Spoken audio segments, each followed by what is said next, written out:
Hi all, welcome back to my channel. ఈరోజు నేను మీకు ఆకుకూరతో ఉప్మా చేయడం చూపిస్తున్నాను. ఈ ఆకుకూర వేసి ఉప్మా చేయండి, టేస్ట్ అద్దిరిపోతుంది. అసలు నా దగ్గర కొద్దిగానే ఉంది, దీనికి ఇంకా డబల్ కూడా వేసుకోవచ్చు. ఈ ఆకుకూర చాలా అంటే చాలా టేస్టీగా ఉంటుంది.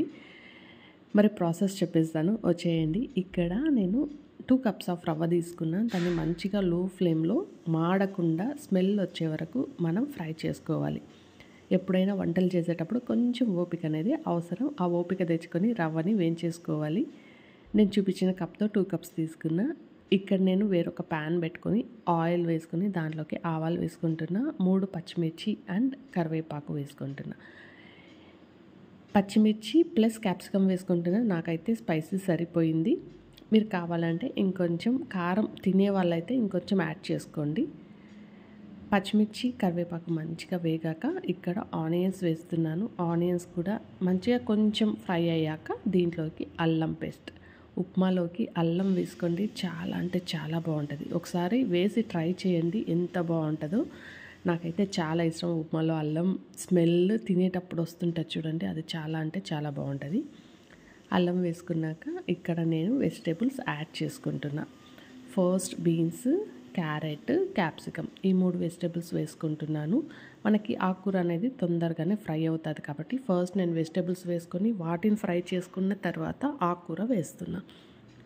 ఈ 3 వేసాక ఇక్కడ రాళ్ళ ఉప్పు వేసుకున్న తగినంత వేసి ఫ్రై చేసుకొని కొద్దిసేపు మూత పెట్టి medium flame to low flame పెట్టుకున్నామంటే మనకు వెజిటేబుల్ కూడా మంచిగా ఫ్రై అవుతాయి. ఎప్పుడైనా ఏదైనా ఇలాగ ఉప్మాలు చేసేటప్పుడు ఆయిల్లోనే వెజిటేబుల్స్ని మగ్గించుకున్నామంటే చాలా మంచి టేస్ట్ వస్తాయి.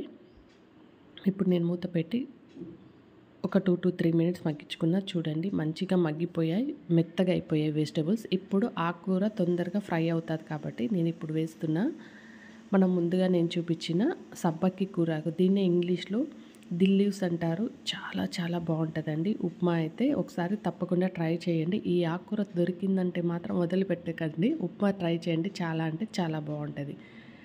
ఇక్కడ నేను ఇప్పుడు వాటర్ వేసుకుంటున్నా. ఆకుకూర వేసి కొంచెం ఫ్రై చేశాక వాటర్ వేసుకుంటున్నా. 2 కప్స్ ఆఫ్ రవ్వకి 5 కప్స్ ఆఫ్ వాటర్. 1 కప్తో నేను ఈ వెజిటబుల్ ఉడకడానికి 1 కప్ ఎక్స్ట్రా వేసాను, లేకపోతే మనకు 4 కప్పులు అనేవి సరిపోతాయి. వెజిటేబుల్ లేకుండా ఉత్తగా చేసుకుంటామంటే జస్ట్ 2 కప్స్ ఆఫ్ రవ్వకి 4 కప్స్ ఆఫ్ వాటర్ వేసుకోండి, కరెక్ట్గా సరిపోతుంది. ఇప్పుడు చూడండి నేను ఒక 5 మినిట్స్ ఉడకబెట్టాను. నాకు వెజిటేబుల్స్ ఉడికిపోయాయి. వెజిటేబుల్ ఉడికేంత వరకు ఉడకబెట్టుకోవాలి. ఉడకబెట్టేసుకొని ఇప్పుడు దీంట్లోకి నేను ఫైనల్గా కొత్తిమీర వేస్తున్నా. కొత్తిమీర కూడా వేసి కొద్దిగా వాటర్లోనే ఉడికించాను. ఉడికించిన తర్వాత ఫైనల్గా మనం ముందుగా వేచి పెట్టుకున్న రవ్వనైతే వేయాలి. ఈ రవ్వ వేసేటప్పుడు చాలా జాగ్రత్తగా వేసుకోవాలండి. ఫ్లేమ్ అనేది లోలో ఉండాలి.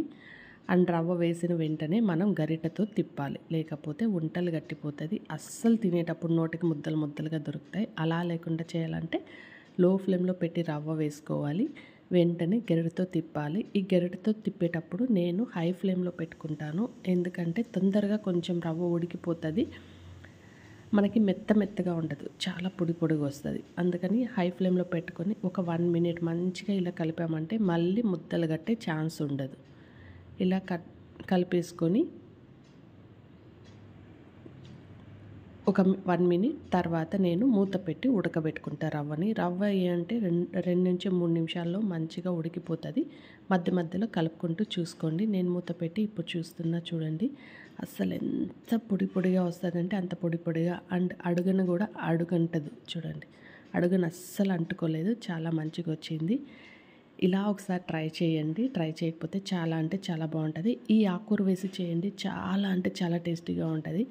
ఇలాంటి సింపుల్ రెసిపీస్ కోసం నా ఛానల్ని అయితే సబ్స్క్రైబ్ చేసుకోండి. Thank you so much.